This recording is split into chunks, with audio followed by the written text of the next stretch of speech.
I don't know how many of you know the value of the panel who is sitting over here.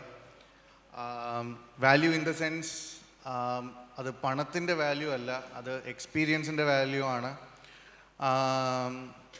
ഇവരുടെയൊക്കെ മുന്നിൽ ഇവരൊക്കെ work ചെയ്യുന്ന സ്ഥാപനങ്ങളുടെ ചെയറിൻ്റെ മുന്നിലായിട്ടൊരു desk ഉണ്ട്.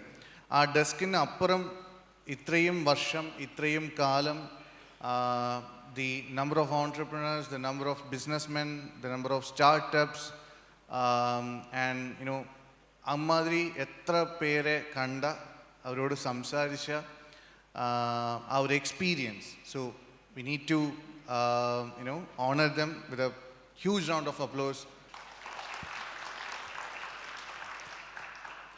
With that, thank you so much, sir, madam, and Santosh sir, Suraj, all of you.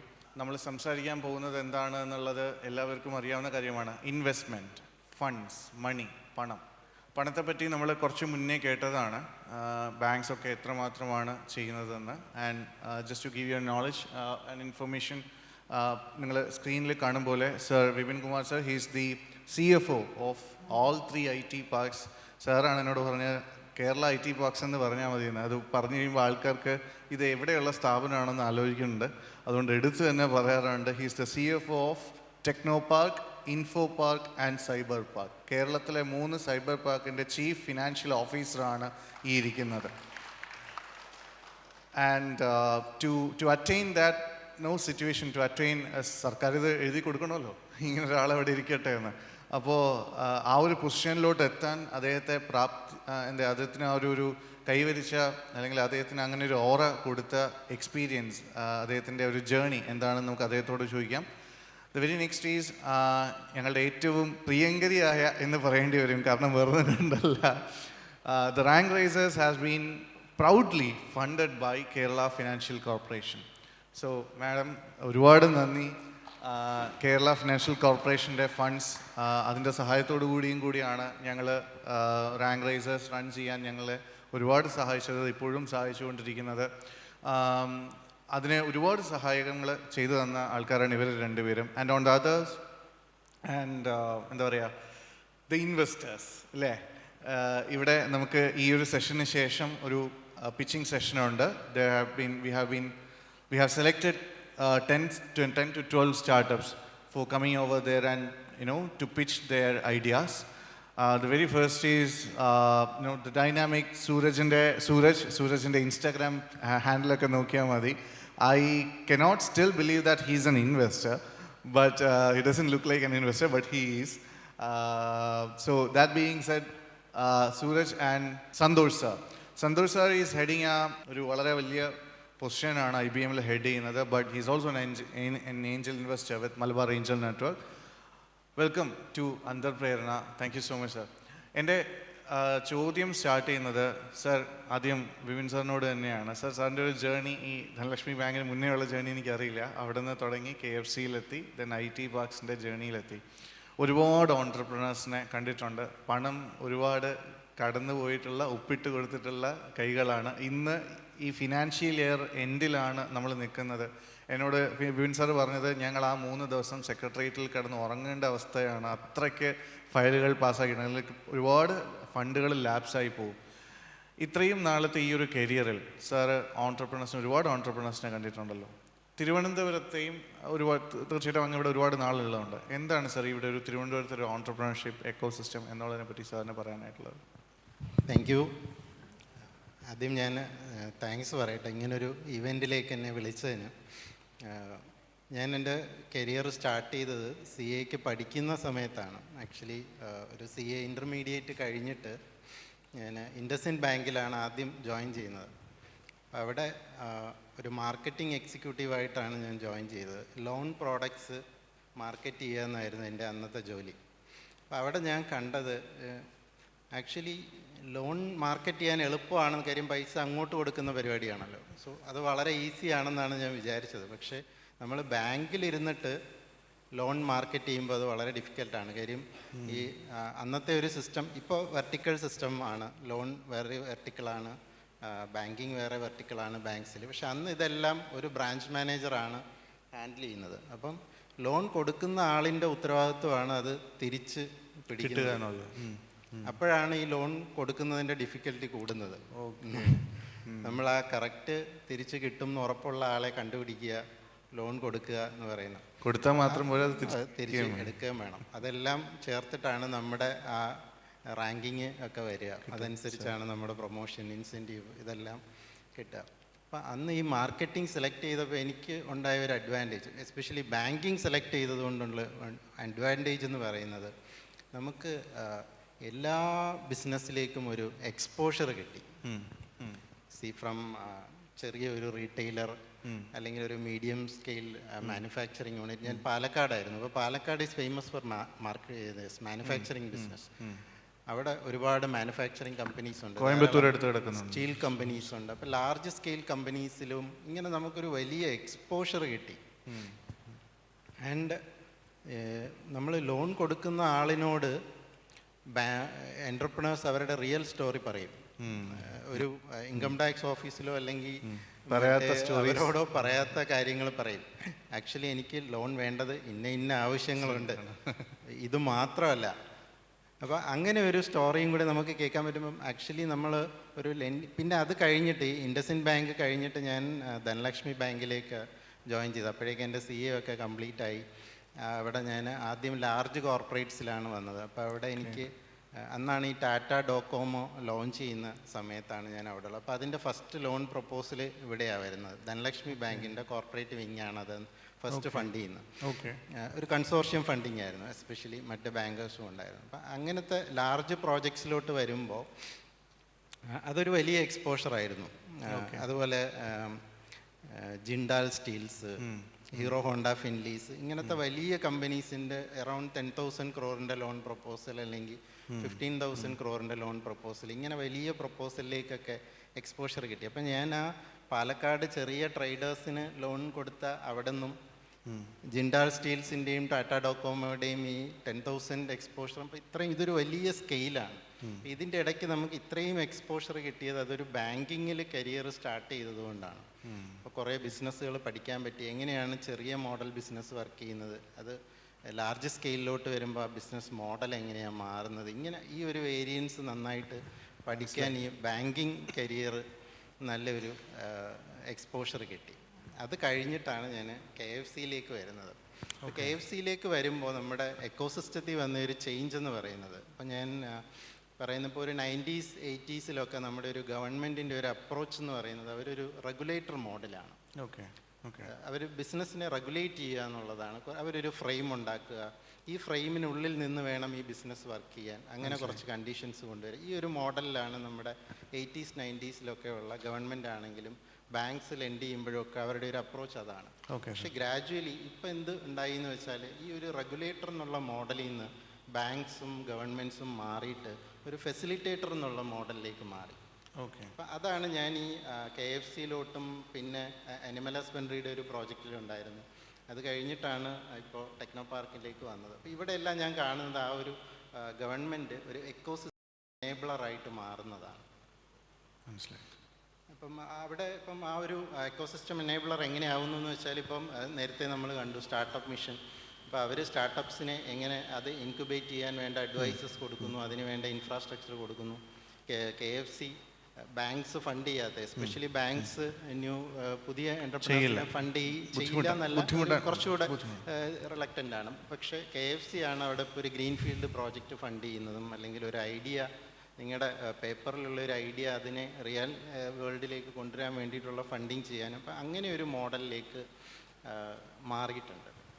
മനസ്സിലായി. അപ്പം ഈ through out ഇത്രയും എക്കോസിസ്റ്റത്തിൽ കൂടെ വന്നപ്പോൾ ഞാൻ കുറേ ലോൺസ് സാങ്ഷൻ ചെയ്യാൻ പറ്റി, ഒരുപാട് എൻ്റർപ്രണേഴ്സിനെ മീറ്റ് ചെയ്യാൻ പറ്റി. അപ്പോൾ അതൊക്കെ ഒരു വലിയൊരു എന്താ പറയുക അഡ്വാൻറ്റേജ് ആയിട്ടാണ് ഞാൻ കാണുന്നത്. സാർ, ഈ തിരുവനന്തപുരത്ത് ഉണ്ടായിരുന്ന ഒരുപാട് കാലം ഇവിടെ ഉണ്ടായിരുന്നു. അപ്പോൾ ഇവിടെയുള്ള ഓൺട്രപ്രണേഴ്സ് അല്ലെങ്കിൽ നേരത്തെ പാലക്കാട് ഉണ്ടായിരുന്ന ആൾക്കാർ പറഞ്ഞു, അങ്ങനെ ഈ നാടുകൾ മാറുമ്പോൾ ഇവരുടെ ഒരു രീതികൾ അല്ലെങ്കിൽ അവർ കച്ചവടം ചെയ്യുന്ന രീതി, മാർക്കറ്റിനെ കാണുന്ന രീതി, ബിസിനസ്സിനെ കാണുന്ന രീതി, അതിലെന്തെങ്കിലും ഒരു ചേഞ്ച് അങ്ങനെ എന്തെങ്കിലും തോന്നിയിട്ടുണ്ട്? ഉണ്ടാവാറുണ്ട്. ഇപ്പോൾ ഞാൻ കേരളം മുഴുവനുമുള്ള സ്ഥലങ്ങളിൽ ബാങ്ക്സിൽ വർക്ക് ചെയ്തിട്ടുണ്ട്, അവിടത്തേക്ക് ലോൺ പാറ്റേൺ കണ്ടിട്ടുണ്ട്.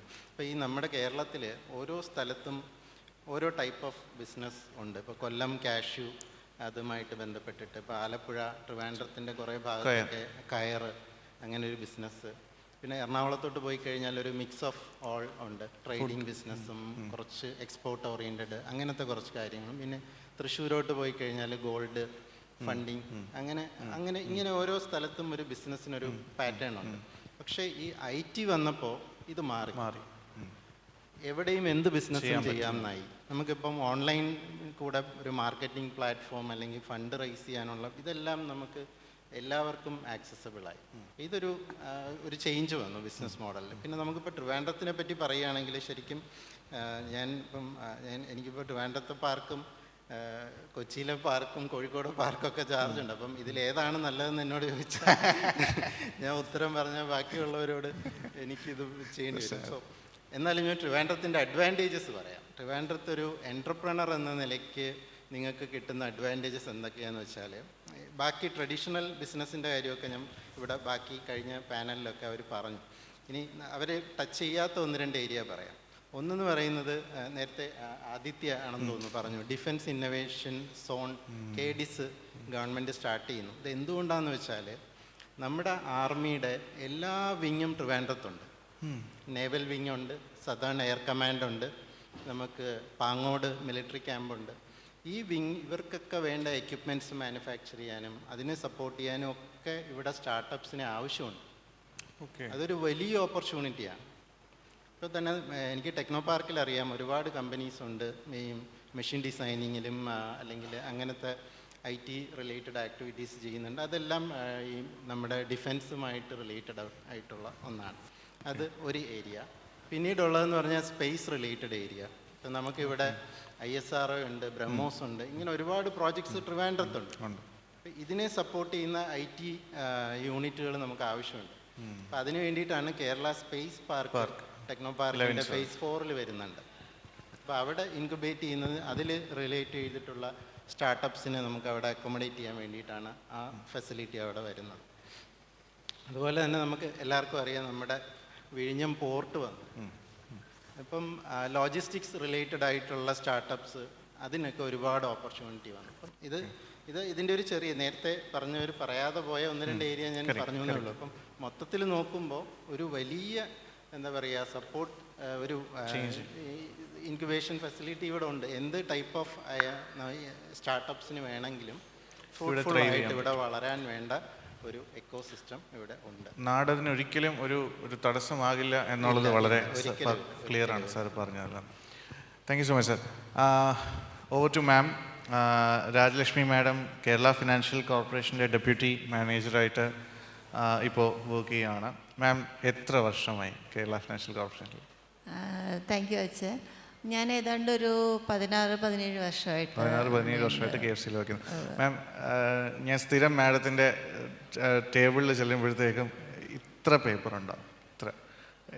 ഏത് സമയം പോയി കഴിഞ്ഞാലും എത്രമാത്രം പേപ്പേഴ്സ് ഉണ്ടാവും. ആ ഓരോരോ കെട്ട് പേപ്പറുകളിലും ഓരോരോ സംരംഭങ്ങളുടെ സ്റ്റോറീസാണ് റൺ ചെയ്യുന്നത്. അല്ല, സംരംഭകരുടെ സ്വപ്നങ്ങളാണ്. അപ്പോൾ കേരള ഫിനാൻഷ്യൽ കോർപ്പറേഷൻ ഇപ്പോൾ അന്ന് തന്നെ മാം തന്നെ പറഞ്ഞാൽ ഒരുപാട് സ്റ്റാർട്ടപ്സിനെ ഞങ്ങൾ പരിചയപ്പെടുത്തുന്നു ഇവൻറ്റിനെ ഇൻവൈറ്റ് ചെയ്യാനായിട്ടൊക്കെ.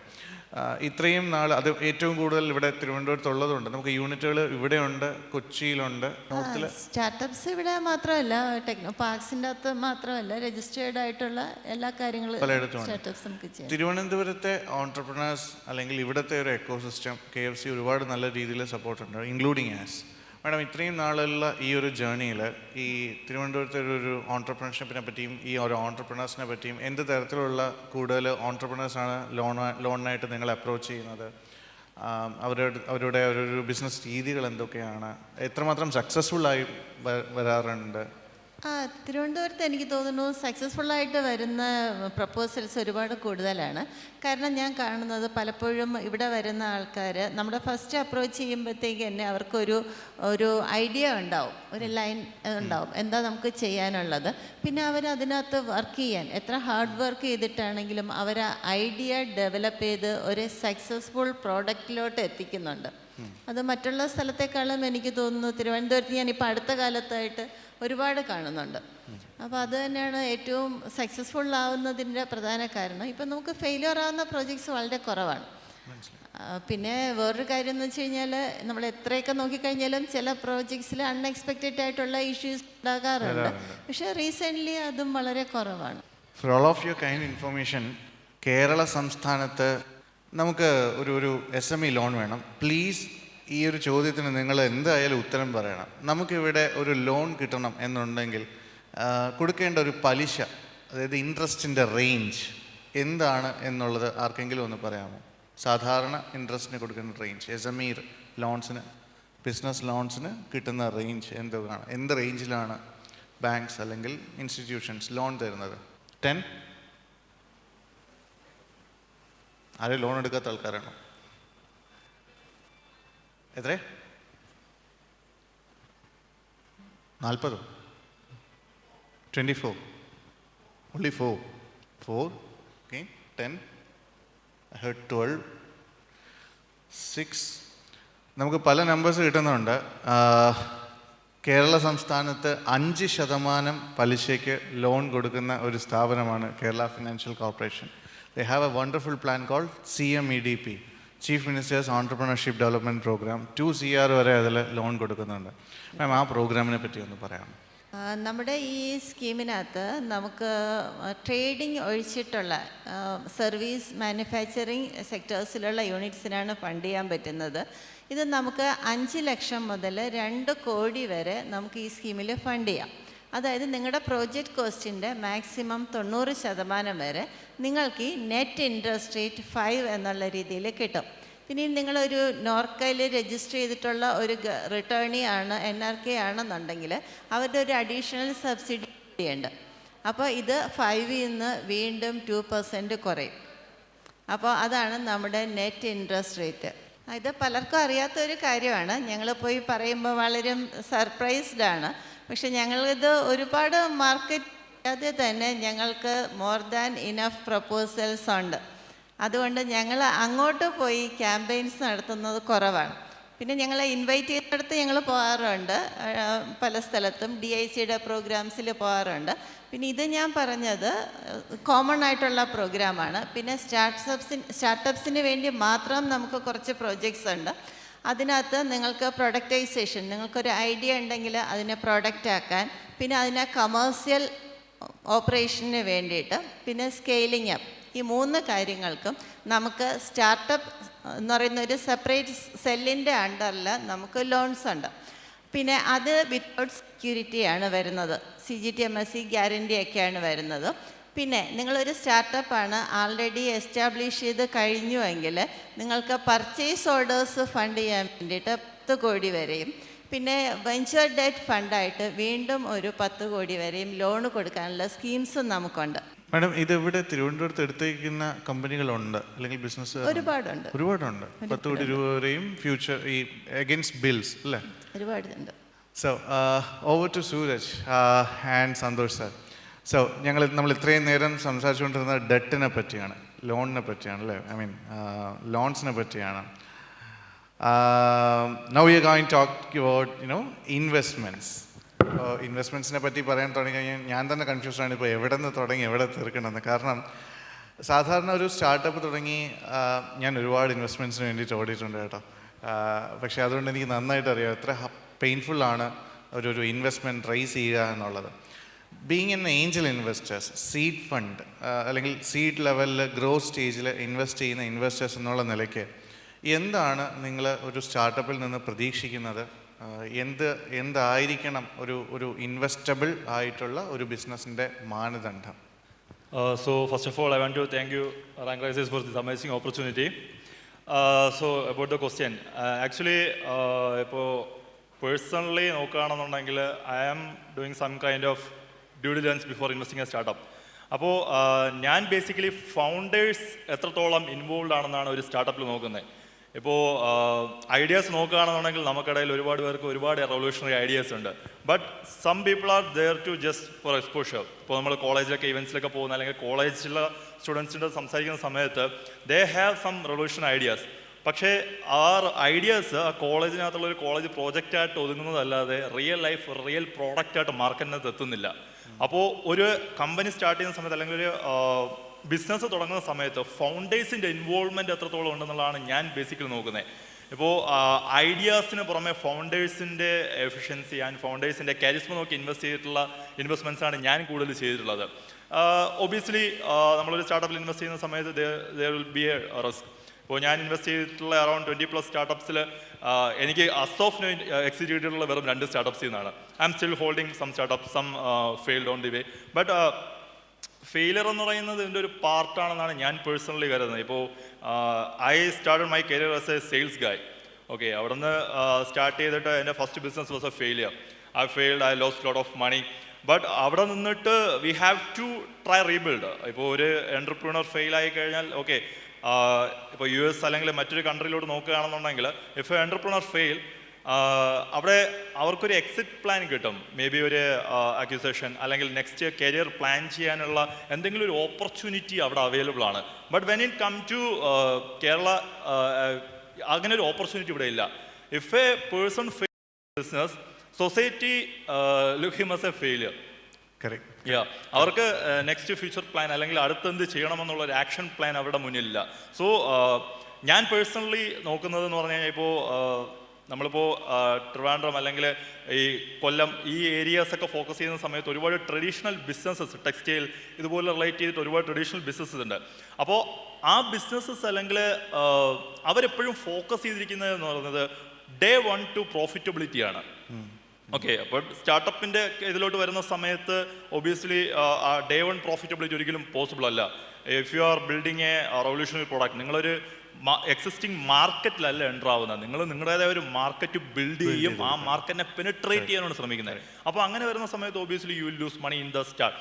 ബട്ട് നമ്മളൊരു സ്റ്റാർട്ടപ്പിനെ പിച്ച് ചെയ്യുന്ന അല്ലെങ്കിൽ ഒരു സ്റ്റാർട്ടപ്പ് ഐഡിയ കേൾക്കുന്ന സമയത്ത് ആ ഫൗണ്ടറിന് കൃത്യമായിട്ടുള്ള ഒരു വിഷൻ ഉണ്ടാവണം. When you will get profitable.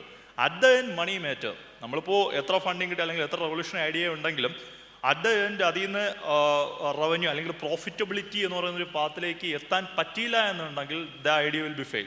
ഇപ്പോൾ ഒരുപാട് ഫേമസ് ആയിട്ടുള്ള എൻ്റർപ്രൈനേഴ്സ് പറഞ്ഞിട്ടുള്ളൊരു കാര്യമാണ്, sales will solve your 90% of problem. നിങ്ങളുടെ കമ്പനിക്ക് അല്ലെങ്കിൽ നിങ്ങളുടെ പ്രൊഡക്റ്റിന് സെയിൽസ് ഉണ്ടോ, നിങ്ങളുടെ 90% ഓഫ് പ്രോബ്ലംസ് അവിടെ സോൾവ് ആയി. കാരണം മണി മേറ്റേഴ്സ്. ഇപ്പോൾ ഞാൻ പേഴ്സണലി ഒരു സ്റ്റാർട്ടപ്പിനെ ഇവാലുവേറ്റ് ചെയ്യുന്ന സമയത്ത് ഫസ്റ്റ് ഓഫ് ഓൾ ഫൗണ്ടേഴ്സിൻ്റെ ഇൻവോൾവ്മെൻറ്റ് എത്രത്തോളം ഉണ്ടെന്നുള്ളതാണ് എൻ്റെ ഫസ്റ്റ് പ്രയോറിറ്റി. സെക്കൻഡ് ഓൺ, അവർക്ക് പ്രോഫിറ്റബിലിറ്റിയിലേക്ക് എത്താനുള്ള ഒരു പ്രോപ്പർ വിഷൻ ഉണ്ടോ ഇല്ലയോ എന്നുള്ളത്. നമ്മളെപ്പോഴും നമ്മൾ പ്ലാൻ ചെയ്യുന്നത് പോലെ കാര്യങ്ങൾ നടക്കണമെന്ന് നിർബന്ധമില്ല. ഒരുപാട് ചേഞ്ചസ് വരാം, നമ്മൾ പല സമയങ്ങളിലും പിവറ്റ് ചെയ്യേണ്ടി വരാം. പക്ഷേ നമുക്ക് ഫ്രം സ്റ്റാർട്ട് ടു എൻഡ് ഒരു പ്രോപ്പർ ആക്ഷൻ പ്ലാൻ ഉണ്ടെന്നുണ്ടെങ്കിൽ ആ പ്ലാൻ വഴി അല്ലെങ്കിൽ ആ പ്ലാൻ കൃത്യമായിട്ട് ഫോളോ ചെയ്ത് നമ്മൾ വർക്ക് ചെയ്യാൻ റെഡി ആണെന്നുണ്ടെങ്കിൽ there will be a way. നമ്മൾ താൻ പാതി ദൈവം പാതി എന്നൊക്കെയാണല്ലോ നമ്മൾ മലയാളികൾ പൊതുവെ പറയുന്നത്. സോ ഇറ്റ്സ് ആക്ച്വലി അത് കറക്റ്റായിട്ടുള്ളൊരു കാര്യമാണ്. നമ്മൾ ചെയ്യാനുള്ള കാര്യങ്ങൾ എന്താണെന്നുള്ളത് നമ്മൾ ചെയ്യുക, ബാക്കി ഇറ്റ് വിൽ ഹാപ്പൻ. നമ്മൾ നമ്മുടെ സൈഡിൽ നിന്നുള്ള നമ്മുടെ ക്യാപ്പബിലിറ്റിക്ക് പറ്റിയ 100% കാര്യങ്ങൾ ചെയ്യുക, ബാക്കിയുള്ള കാര്യങ്ങൾ ഒബിയസ്ലി അതിൻ്റേതായ വഴിക്ക് നടന്നുകൊള്ളും. ഞങ്ങളൊക്കെ സ്റ്റാർട്ടപ്പിൽ തുടങ്ങിയ സമയത്ത് തമാശയായിട്ട് പറയായിരുന്നു, താൻ പാതി ദൈവം പാതി എന്നുള്ള മാറ്റിയിട്ട് താൻ പാതി ഇൻവെസ്റ്റർ പാതി. ഓണം ഞാൻ നേരത്തെ സൂരജ് പറഞ്ഞുകൊണ്ടിരിക്കുന്നതിൻ്റെ കൂട്ടത്തിൽ ഈ ഒരാൾ തോറ്റുപോയി കഴിഞ്ഞാൽ അയാളുടെ ഒരു ഓൺട്രപ്രണർഷിപ്പ് ജേർണിയിൽ സർ പാർക്കിൽ എൻ്റെ ഒരു സുഹൃത്ത് കമ്പനി നടത്തുന്നുണ്ട്. അപ്പോൾ ഇദ്ദേഹം, ഞാൻ പേര് പറയുന്നില്ല, അപ്പോൾ പുള്ളി എന്നോട് ഷെയർ ചെയ്തൊരു കാര്യമാണ്. പുള്ളിക്ക് വീട്ടിൽ കല്യാണവും കാര്യങ്ങളൊക്കെ നോക്കുന്നുണ്ട്. അപ്പോൾ ബാക്കി പറയേണ്ട അറിയാമല്ലോ, പുള്ളിയുടെ കമ്പനിയിൽ ഒരു 10-15 പേര് ജോലി ചെയ്യുന്നുണ്ട്. അവന് പെണ്ണുണ്ട്, ഇവന് പെണ്ണില്ല. ചോദിക്കുമ്പോൾ പറയും അയാളുടെ കമ്പനിയിൽ വർക്ക് ചെയ്യുന്ന ആൾക്കാർക്ക് കല്യാണം കാര്യങ്ങൾ നടക്കുന്നുണ്ട്, ഇത് പ്രത്യേകിച്ച് വേലയും കൂലിയൊന്നുമില്ല, എന്തോ പരിപാടി നടത്തിക്കൊണ്ട് നടക്കുന്നു. ഈ ഒരു സംഭവം എങ്ങനെ ഇത് പ്രത്യേകിച്ച് നമ്മുടെ നാട്ടിൽ മാറ്റണമെന്ന് എനിക്കറിയില്ല. പക്ഷേ ഞാൻ മനസ്സിലാക്കിയെടുത്തോളം എനിക്കിങ്ങനെയാണ് മനസ്സിലായത്. അതായത് ഞാൻ ഓപ്പണിംഗ് നോട്ടിൽ പറഞ്ഞതുപോലെ ഒരു സിനിമ എടുക്കുമ്പം ലാലേട്ടനുണ്ട്, ഒരു ക്രിക്കറ്റ് എടുക്കുമ്പം സഞ്ജു സാംസൺ ഉണ്ട്. തിരുവനന്തപുരത്ത് ഒരു ഓൺട്രപ്രണറുടെ പേര് പറയുമ്പോഴത്തേക്കും ഈ സൈലൻസ് ആണ് കിട്ടുക. ഓൺട്രപ്രണേഴ്സ് ഇല്ലാഞ്ഞിട്ടല്ല, പക്ഷേ അതൊരു പോസ്റ്റർ ബോയ്, പോസ്റ്റർ വുമൺ എന്നുള്ള ലെവലിലേക്ക് കൊണ്ടുവന്ന് അതിനെ ഗ്ലോറിഫൈ ചെയ്താൽ മാത്രമേ ഈ ഒരു സംഭവം മാറത്തുള്ളൂ. On that note, Santhosh sir, thank you so much for coming. Sir, എന്തൊക്കെയാണ് ഒരു സ്റ്റാർട്ടപ്പ് സാറിൻ്റെ അടുത്ത് ഇൻവെസ്റ്റ്മെൻറ്റിൽ വേണ്ടി വരുമ്പോഴത്തേക്കും എന്തൊക്കെ കാര്യങ്ങളാണ് നോക്കുന്നത്? നിങ്ങൾ കാണുന്ന പോലെ Santhosh sir is very tough, മാർക്കറ്റൊക്കെ കൊടുക്കാൻ വളരെ പാടാണ്. എന്തൊക്കെ കാര്യങ്ങളാണ് അങ്ങ് നോക്കുന്നത്? First of all, thanks Achyut and Rank Races for this opportunity. I just wanted to know from the audience, എത്ര പേര് സ്റ്റാർട്ടപ്സ് ചെയ്യുന്നവരുണ്ട് ഇതിൽ? So normally ഞാൻ സെഷൻസിനൊക്കെ പോകുമ്പോൾ the percentage of hands risen will be less. So this is good. So as Achyut said, when we said organize this event, entrepreneurship event എന്ന് പറയും, പറഞ്ഞിട്ട് നമ്മൾ ഓർഗനൈസ് ചെയ്യുമ്പോൾ naturally we should give them some forum to present, forum for others to understand what they are doing. And the best way of doing it is through some pitch sessions. അതാണ് അച്യുത് പറഞ്ഞത്, ഞാൻ ഭയങ്കര strict ആണെന്നത്. Strict ആണെന്ന് പറയാൻ കാരണം നമുക്ക് ഏകദേശം 39 രജിസ്ട്രേഷൻസ് ഉണ്ടായിരുന്നു പിച്ച് സെഷൻസിൽ. അപ്പോൾ I told Achyuth, okay anyway നമുക്കത് സ്ക്രീനിങ് ഒരുപാട് സമയം നമുക്ക് സ്പെൻഡ് ചെയ്യാൻ പറ്റില്ല സ്ക്രീനിങ്ങിന് വേണ്ടി. You weed out a few cases, then you distribute to us the best ones, അല്ലെങ്കിൽ ഒരു ക്രീമായിട്ടുള്ളത്. അതിൽ നിന്ന് ഞങ്ങൾ കുറച്ച് ജഡ്ജസ് സെലക്ട് ചെയ്യാമെന്ന് പറഞ്ഞു. Obviously we had few parameters, but that was not from a investor perspective, but was more generic from a evaluation. ഒരു pitch session enrich ചെയ്യാൻ എന്തൊക്കെ വേണം എന്നുള്ള ആ കണ്ടന്റിനെയൊക്കെ ബേസ് ചെയ്തിട്ടായിരുന്നു അതിൻ്റെ screening. So obviously I was one of the toughest judges. I put some little കുറച്ച് പിഷ്കിയാണ് മാർക്കിട്ടത്. അത് more of like to make sure that the right people get the forum. നമ്മളിപ്പോൾ പറഞ്ഞല്ലോ, ഇൻവെസ്റ്റേഴ്സ് എന്ന് പറയുന്നത് ആ സംരംഭത്തിൽ പണമിറക്കാൻ താല്പര്യപ്പെടുന്ന, അതിൽ നിന്നും വളർച്ച പ്രതീക്ഷിക്കുന്ന, അവരുടെ ഇൻവെസ്റ്റ്മെൻറ്റിന് കുറച്ച് പ്രതിഫലം അല്ലെങ്കിൽ ഒരു റിട്ടേൺ കിട്ടുമെന്ന് താല്പര്യമുള്ളവരാണ് ഇൻവെസ്റ്റേഴ്സ്. അല്ലാതെ വെറുതെ ആരും പൈസ ഇറക്കുന്നില്ല. അപ്പോൾ അതിലേക്ക് വരുന്നതിന് മുമ്പ് 1-2 കാര്യങ്ങൾ നമുക്ക് പറയാം. നമ്മളുടെ ഈ കേരളത്തിൻ്റെ ഒരു economy and what ever that stigma about this എൻ്റർപ്രനേഴ്സ് failing. അപ്പം ചില സമയത്ത് നമുക്ക് തോന്നും, എത്ര പേര് വരവേൽപ്പ് കണ്ടിട്ടുണ്ട്? Varavelpu of Mohanlal. Okay, good. Mithunam കണ്ടിട്ടുണ്ടോ? ഓക്കെ. അപ്പോൾ നമ്മൾ കേരളത്തിൻ്റെ സംരംഭക പശ്ചാത്തലത്തിനെ കുറിച്ചൊക്കെ പറയുമ്പോൾ എപ്പോഴും ആദ്യം പറയുന്നതും അല്ലെങ്കിൽ ഓർമ്മ വരുന്നതും ചിലപ്പോൾ വരവേൽപ്പായിരിക്കും. ഒരു ബസ്സിൻ്റെ ഒരു ട്രാൻസ്പോർട്ടേഷൻ തുടങ്ങി ഫെയിലായി. അടുത്തത് പിന്നെ ബിസ്ക്കറ്റ് തുടങ്ങി. ബിസ്ക്കറ്റിൻ്റെ ബ്രാൻഡിങ്ങിനെ പറ്റി വേണമെങ്കിൽ നമുക്ക് ഒരു ക്ലാസ് വേറെ എടുക്കാം. ബിസ്ക്കറ്റ് തുടങ്ങി, അതും ഫെയിലായി. And it had some legitimate reasons of the social and economic pattern of that type of our Kerala society.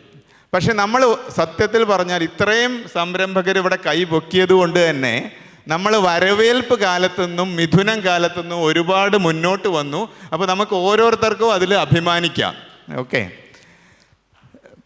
Now the next thing is you have institutions like financial corporations, IT parks and startup mission and all that. And all these have helped our economy, our society to prosper with entrepreneurs and prosper with economy or the investment that they need.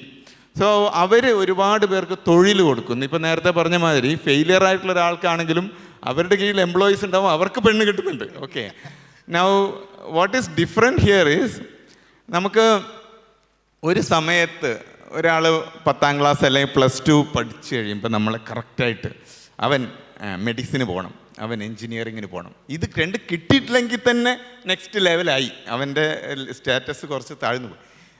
പിന്നെ ഉള്ള ഓപ്ഷൻസിൽ നിന്ന് എന്തെങ്കിലുമൊക്കെ എടുക്കുക എന്നൊക്കെ അവർക്ക് ഉണ്ടായിരുന്നുള്ളൂ. പക്ഷേ ഇന്ന് അതല്ല. ഇന്നിപ്പോൾ നമ്മൾ നാച്ചുറലി നമ്മൾക്ക് കുറേ ഓപ്ഷൻസ് ഉണ്ട്, നമ്മൾ ഇന്നത് തന്നെ ഫോളോ ചെയ്യണം എന്നൊന്നും ആരും പറയുന്നുമില്ല.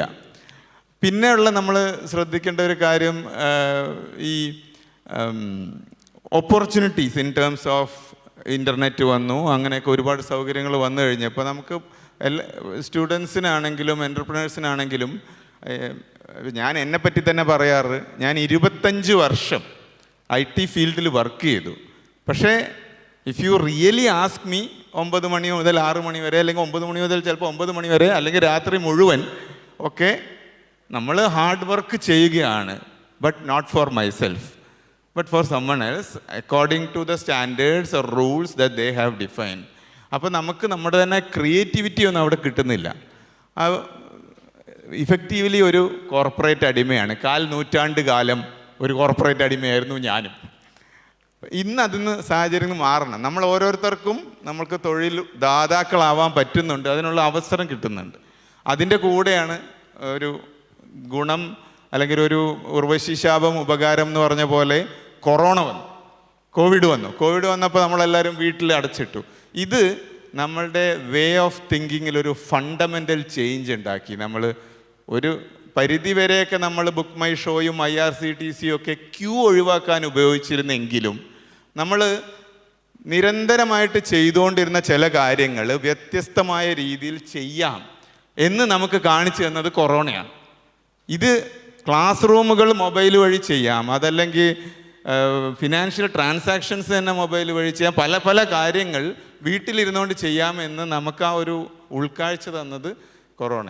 ഇനി പറഞ്ഞു വന്നത്, ഈ കൊറോണയുടെ കാലം കൂടി കഴിഞ്ഞതോടെ കേരളത്തിൽ നമുക്കറിയാം ഒരുപാട് startups. I think they were all talking about the number of startups, the amount of investment that came, but it also triggered a lot of innovation in among students, entrepreneurs, businessmen, employed professionals also. They started should I continue doing what I am doing or should I do something different? ആ ഒരു ഇത് വന്നപ്പോഴാണ് നമ്മുടെ startup ecosystem flourish ചെയ്യാൻ തുടങ്ങി. ഇനി ഇതിനെ support ചെയ്യാനാണ് what we call as Malabar angel network പോലെ angel network. By the way അവിടെ KFCയുടെ പേരില്ല കേട്ടോ, they just gave the deputy manager. But anyway appreciate KFC being here and obviously IT Parks being there. I will always be looking at like what organization I am representing, and I'm happy that the name is there.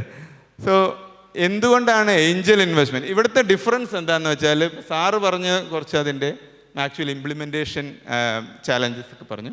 Madam പറഞ്ഞത് നമ്മൾ interest റേറ്റും കാര്യങ്ങളും പ്രപ്പോസലിന് വേണ്ട കുറേ കാര്യങ്ങളും ഒരു സംരംഭകരൻ കൊണ്ടുവരുന്നത്.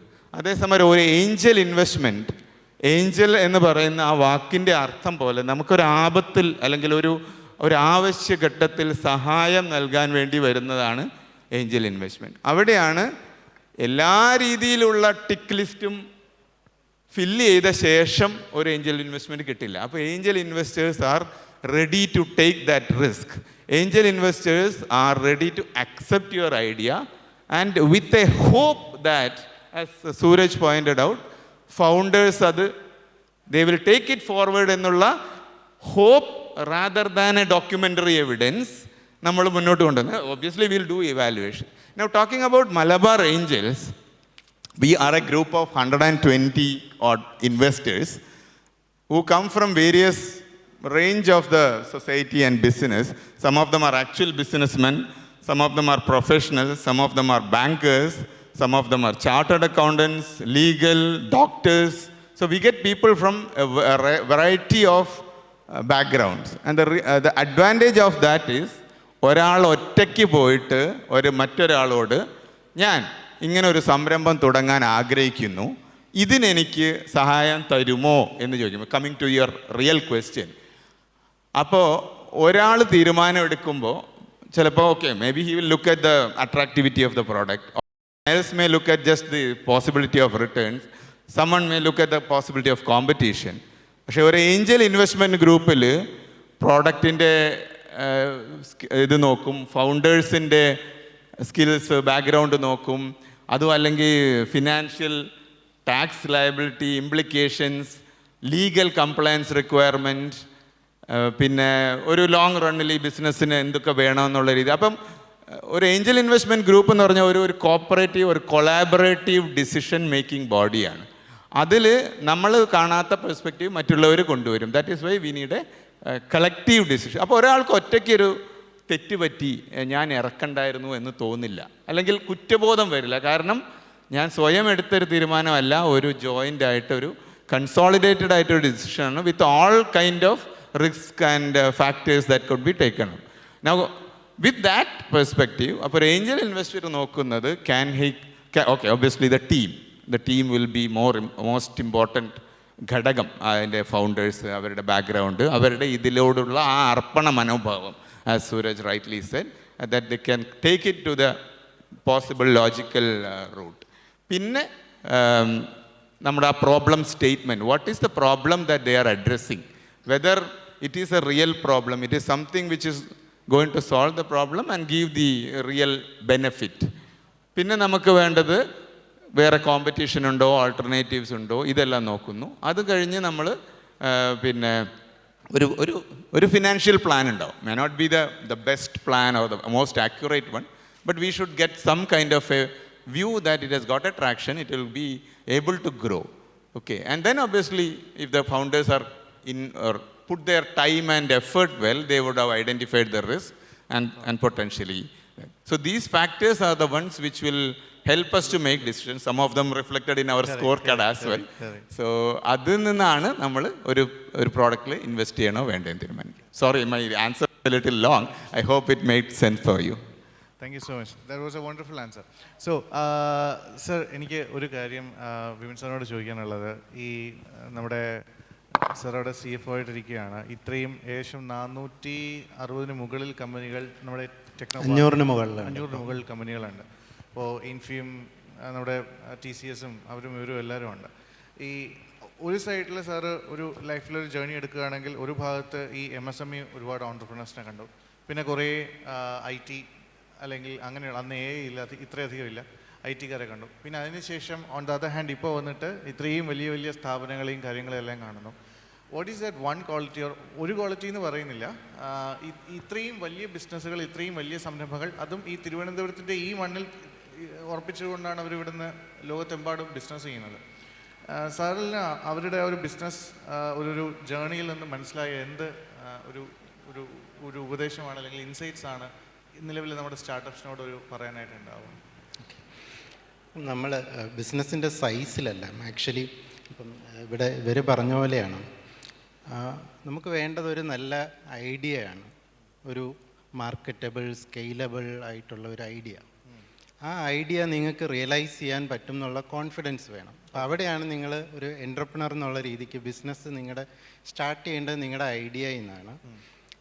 ഞാൻ പറഞ്ഞല്ലോ, ബാക്കി എക്കോസിസ്റ്റം നിങ്ങൾക്കുണ്ട്, നിങ്ങളുടെ ഫണ്ടിങ്, ബാക്കി നിങ്ങൾക്ക് ഇൻഫ്രാസ്ട്രക്ചർ, ഇതൊക്കെ നിങ്ങൾക്ക് കിട്ടും.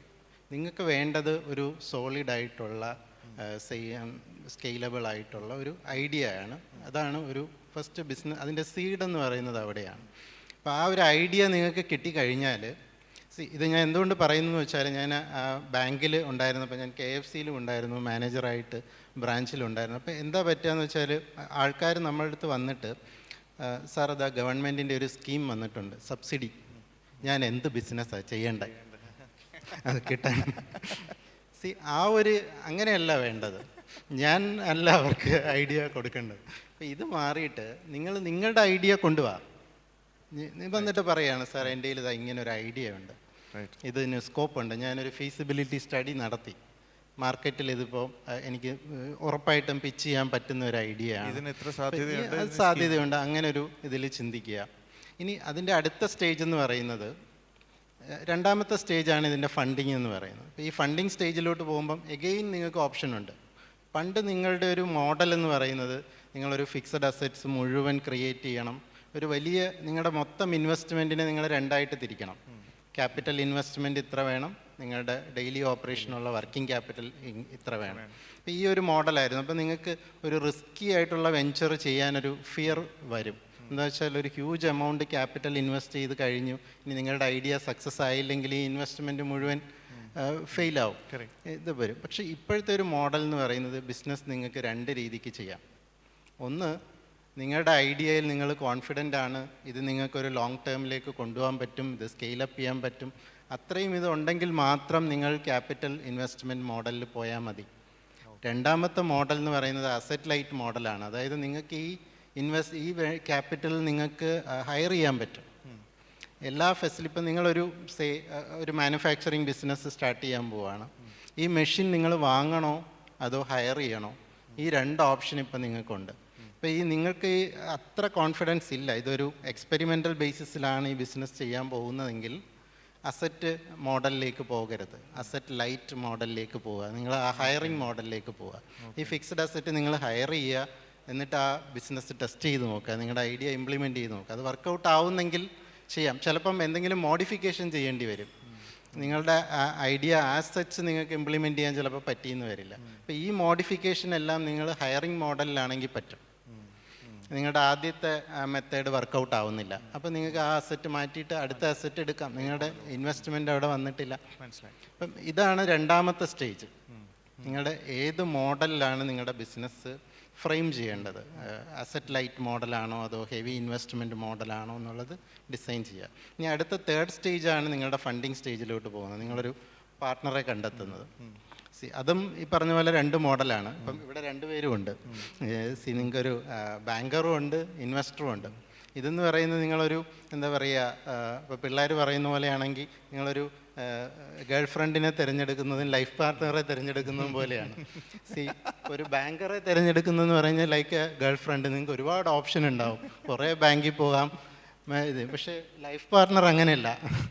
അവർ പക്ഷേ കുറേ കോംപ്രമൈസ് ചെയ്യാൻ തയ്യാറാണ്. പക്ഷേ അവരുടെ അഡ്വാൻറ്റേജ് എന്ന് ഇപ്പോൾ നിങ്ങൾക്കൊരു ഏഞ്ചൽ ഇൻവെസ്റ്റർ വന്നാൽ അവർ നിങ്ങളുടെ ത്രൂ ഔട്ട് ബിസിനസ് കൂടെ ഉണ്ടാവും, നിങ്ങളുടെ ഗുഡിലും ബാഡിലും എല്ലാം കൂടെ ഉണ്ടാവും. പക്ഷേ ഗേൾ ഫ്രണ്ട് അങ്ങനെയല്ല. നിങ്ങളുടെ ബിസിനസ് ഫെയിലായി എന്ന് കണ്ടാൽ അവർ റിക്കവറി ആക്ഷൻ എടുക്കും, ഇങ്ങനത്തെ ഇഷ്യൂസ് വരും. അപ്പോൾ അതാണ് നിങ്ങളുടെ സെക്കൻഡ് ചോയ്സ്. നിങ്ങളുടെ ബിസിനസ് എന്താണ്, അതൊരു റിസ്കി വെഞ്ചറാണ് അല്ലെങ്കിൽ അങ്ങനത്തെ ഒരു മോഡലാണെങ്കിൽ എപ്പോഴും നിങ്ങളൊരു ഇക്വിറ്റി ഇൻവെസ്റ്ററെ സെലക്ട് ചെയ്യുക, ബാങ്കറിലേക്ക് പോകാതെ. അല്ലെങ്കിൽ നിങ്ങൾക്ക് ബാങ്കറിലേക്ക് പോകുമ്പോഴുള്ള അഡ്വാൻറ്റേജ് എന്ന് പറഞ്ഞാൽ നിങ്ങൾക്കൊരു ലോ കോസ്റ്റിൽ കുറേ ഫണ്ട് കിട്ടും.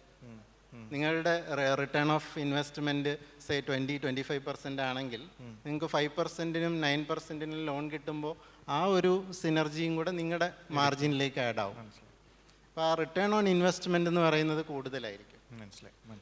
അതാണ് അതിൻ്റെ നാലാമത്തെ സ്റ്റേജ്. ഈ നാലാമത്തെ സ്റ്റേജിലേക്ക് വരുമ്പോൾ എന്താ വെച്ചാൽ പിന്നെ നിങ്ങളുടെ ഫോളോ അപ്പാണ്. നിങ്ങളുടെ ഇൻവെസ്റ്റ്മെൻറ്റ് എങ്ങനെ വർക്ക് ചെയ്യുന്നു എന്ന് നോക്കുക, ക്യാഷ് ഫ്ലോസ് വരുന്നുണ്ടോ എന്ന് നോക്കുക, നിങ്ങളുടെ ഇയർലി ബഡ്ജറ്റ് അനുസരിച്ച് തന്നെയാണോ ക്യാഷ് ഫ്ലോസ് വരുന്നത്, അഥവാ അങ്ങനെ വരുന്നില്ലെങ്കിൽ അത് എന്തുകൊണ്ട് വരുന്നില്ല നോക്കുക.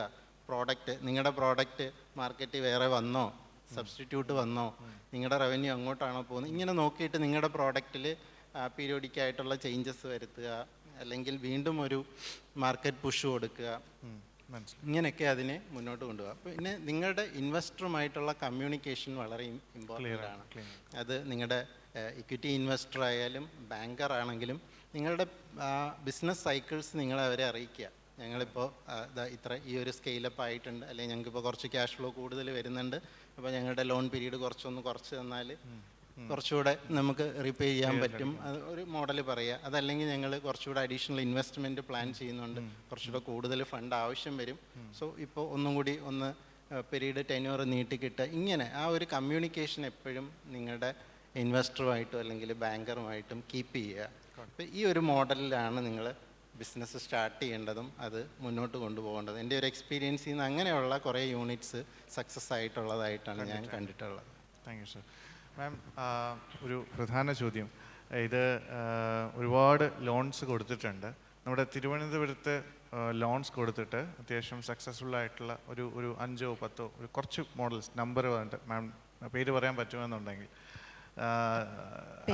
പറയുന്നത് ചിലപ്പോ ബുദ്ധിമുട്ടാവും. അല്ല, എന്തെങ്കിലും ഒരു നീഷ് പറഞ്ഞാലും മതി, ഏത് നീഷിലാണെന്നോ അല്ലെങ്കിൽ ഏത്. അല്ല, ഞാൻ പറയാം. നമുക്ക് ഈ വേസ്റ്റ് വാട്ടർ ക്ലീൻ ചെയ്യുക, ഇതൊക്കെ ക്ലീൻ ചെയ്യുക എന്നുള്ള അത് നേരത്തെ 100% മാനുവൽ ആയിരുന്നു. അതിന് പകരം അതിന് റോബോട്ട്സ് യൂസ് ചെയ്യാം, മെക്കനൈസ് ചെയ്യാം എന്നുള്ളത് ഒരു കോളേജ് സ്റ്റുഡൻസിന്റെ ഒരു ഗ്രൂപ്പ് ഓഫ് അവരുടെ ആൾക്കാരുടെ അടുത്ത് നിന്ന് വന്ന ഒരു ഐഡിയ ആണ്. അതിപ്പോ one of the most successful startup ആണ്. നാളെ അവർ വരുന്നുണ്ട്. അവർ ഞങ്ങളുടെ കൂടെ ഉണ്ട്. അപ്പോൾ അങ്ങനെ ഒരുപാട് ആൾക്കാർ ഞങ്ങളുടെ കൂടെ ഉണ്ട്. ഏറ്റവും ലാസ്റ്റ് എനിക്ക് പറയാനാണെങ്കിൽ, ഞാനൊരു ഹസ്ബൻഡ് ആൻഡ് വൈഫാണ്. അവരെൻ്റെ അടുത്ത് വന്നപ്പോൾ അവരുടെ ഐഡിയ, അവർ ഒത്തിരി സംസാരിച്ചു. ആ പയ്യൻ ഒരു എൻജിനീയറാണ്, ബാക്ക്ഗ്രൗണ്ട് എഞ്ചിനീയറിംഗ് ഗ്രാജുവേറ്റ് ആണ്. അവരുടെ വൺ ഓഫ് ദി ഐഡിയ എന്ന് പറയുന്നത് ഫിഷിംഗ് നെറ്റ് ഉണ്ട്. നമ്മുടെ ആ ഒരു നെറ്റ് അവർ സ്വന്തമായിട്ട് ഉണ്ടാക്കിയത് അവരുടെ വീട്ടിൽ യൂസ് ചെയ്യുന്ന നമ്മുടെ തയ്യൽ മെഷീനില്ലേ, സാധാ കറണ്ടിൽ വർക്ക് ചെയ്യുന്ന, അതിനെ മോഡിഫൈ ചെയ്ത് ആ ഒരു തയ്യൽ മെഷീൻ കൊണ്ട് അവർ സ്വന്തമായിട്ട് ഫിഷിംഗ് നെറ്റ് ഉണ്ടാക്കി യൂസ് ചെയ്യുന്നുണ്ട്. അപ്പോൾ അങ്ങനെ, പക്ഷെ അവർ പ്രോജക്റ്റായിട്ട് ഡെവലപ്പ് ചെയ്തിട്ടില്ല, പക്ഷെ അത് സൂൺ വരും. പക്ഷെ അവർക്ക് വേറെ 1-2 പ്രോജക്ട്സ് ആൾറെഡി ഇപ്പം നടക്കുന്നുണ്ട്. അവർ ഞങ്ങളുടെ കൂടെയുണ്ട്. അപ്പോൾ അവരുടെ ഒരു പുതിയ വെഞ്ചറായിട്ട് ഡെഫിനറ്റ്ലി ഇത് വരും, അതിന് 100% ഉറപ്പാണ്. അവരുടെ ഈ എൻജിനീയറിംഗ് ബാക്ക്ഗ്രൗണ്ട് ഉള്ളതുകൊണ്ട് തന്നെ ഒരു ഫിഷിംഗ് ബോട്ടൊക്കെ ഉള്ള ആൾക്കാരാണ്. അപ്പോൾ അയാൾക്ക് ഈ നമ്മൾ ഈ ഫിഷ് വലിച്ച് കയറ്റാൻ വേണ്ടിയിട്ട് അവർക്കൊരു മെക്കാനൈസ്ഡ് സിസ്റ്റമുണ്ട്. അത് ശരിക്കും ഒരു വലിയൊരു ചെറിയ ബോട്ടിലല്ല, വലിയ ബോട്ടിൽ യൂസ് ചെയ്യുന്നത്. അത് 20 to 24 lakhs ആണ് അത് ഇംപ്ലിമെൻ്റ് ചെയ്യാൻ വേണ്ടത്. അപ്പോൾ ഈ പുള്ളിക്കാരൻ സ്വന്തമായിട്ട് ഡിസൈൻ ചെയ്ത് അത് ബിലോ 5 lakhs കൊണ്ട് സ്വന്തം ബോട്ടിൽ അത് ഇംപ്ലിമെൻ്റ് ചെയ്തിട്ടുണ്ട്. അപ്പോൾ ഇതെല്ലാം അയാളുടെ കയ്യിൽ നിന്ന് പുതിയ സംരംഭമായിട്ട് ഇവിടെ വരുമെന്നും അത് വലിയ സക്സസ് ആവുമെന്നും ഞാൻ സ്വപ്നം പ്രൊജക്റ്റാണത്. ഞങ്ങൾ അങ്ങനെ ഒരുപാട് യൂണിറ്റുകളുണ്ട്. അപ്പോൾ ഒന്നാമത്തെ കാര്യം എന്ന് വെച്ച് കഴിഞ്ഞാൽ നമുക്കൊരു ഐഡിയ ഉണ്ടാവുക, നമ്മൾ അതിൽ വർക്ക് ചെയ്യാൻ വില്ലിങ് ആവുക. പിന്നെ അതിൻ്റെ സൈഡ് എഫക്ട്സ് പ്ലസും മൈനസും വരും, ഒരുപാട് ഇഷ്യൂസ് വരുമായിരിക്കും, മുൻകൂട്ടി കാണാൻ പറ്റുന്നതും പറ്റാത്തതുമായിട്ട് അതിൻ്റെ ഒരു കുറേ നെഗറ്റീവ്സ് വരും. അതിൽ വർക്ക് ചെയ്യാം. അത് വർക്ക് ചെയ്തിട്ട് നമുക്കതിൽ കോൺഫിഡൻസ് ഉണ്ടെങ്കിൽ മാത്രം അത് നമ്മുടെ ഒരു സംരംഭമായിട്ട് അത് ഇംപ്ലിമെൻ്റ് ചെയ്യാൻ വേണ്ടി മുന്നോട്ട് പോവാം. അല്ലെങ്കിൽ ഇത് ജസ്റ്റ് എവിടെന്നെങ്കിലും നമുക്കൊരു ഒരു ത്രെഡ് കിട്ടി എന്നുകൊണ്ട് മാത്രം നമുക്കതിനകത്ത് വർക്ക് ചെയ്യാനുള്ള കോൺഫിഡൻസ് വരില്ല.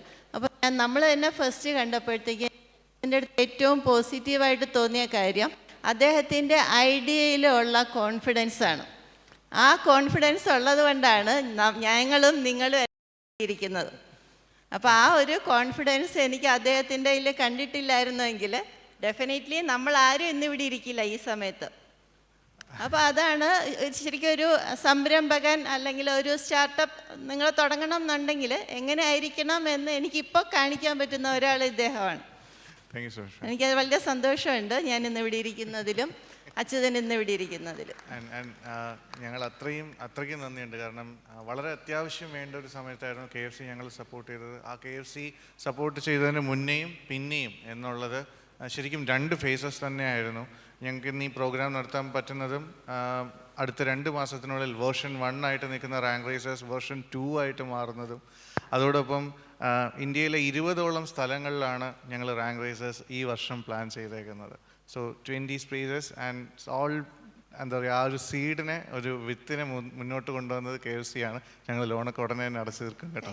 Thank you so much. And that being said, my final question to you guys വളരെ ടഫ് ആയിട്ടുള്ള ക്വസ്റ്റ്യൻ ആണ്.